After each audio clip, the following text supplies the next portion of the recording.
এই মাত্র দিদির বাড়িতে এলাম, একটু দরকার আছে সেই জন্য। কী রে, এই দেখ বিড়ালটা আমাকে সমানে, দেখ আমাকে সমানে ঘুরছে, দেখ সমানে। আমি এসেছি পায়ের ওপর দিয়ে, ঘাড়ের ওপর দিয়ে সমানে বেড়ালটা ঘুরে যাচ্ছে। দিদির বাড়িতে বেড়ালটা সে সর্বক্ষণ এরম, আয় খাবি এনে, ও খাওয়ার জন্য করছে, এনে এনে খাওয়া। ওকে লুচি পরোটা যা দেবে ওটাই খাবে, ভাত খাবে না।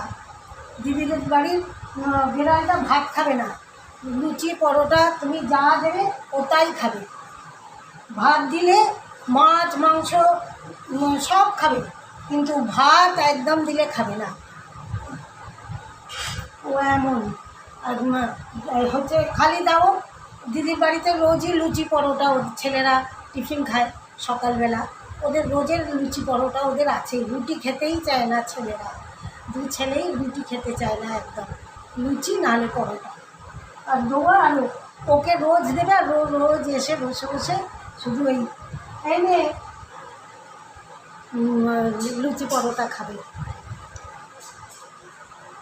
এই যে পরোটা খাচ্ছে, ওই সব পরোটা খেতে খেতে লুচি খেতে ভালোবাসে বলে আমার দিদি ওর জন্য আলাদা করে রেখে দেয়।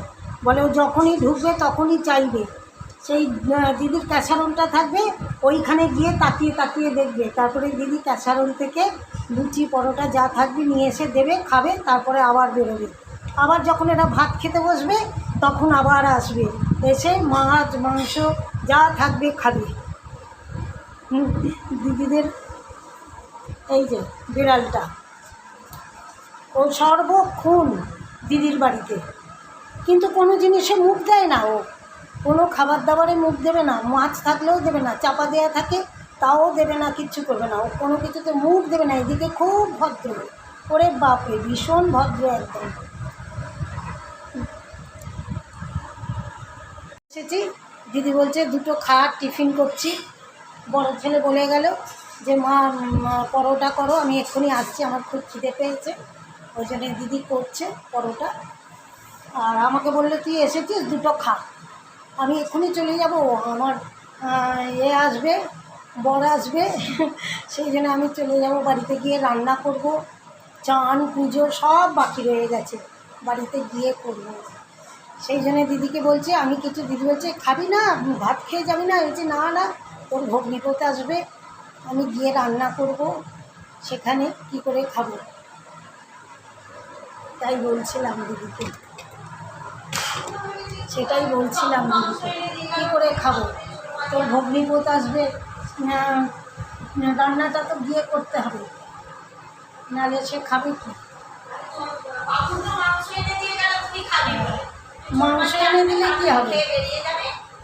মাংস আমি একদম হচ্ছে মাছ এনেছিলাম, কাতলা মাছ, জানিস, এই বড় বড় মোটা মোটা একদম পিস কাতলা মাছ, 350 টাকা করে নিয়েছে, 850-900 মতো নিয়েছি, 850-900 মতো দাম নিয়েছে, 850, ওই হ্যাঁ 900 করেছিল, আবার 50 চাপালো। হাইলাম কী গো 900 হয়নি, বলতে আবার 50 চাপিয়ে 850 করলো, করে সেই মাছ পড়ে আছে।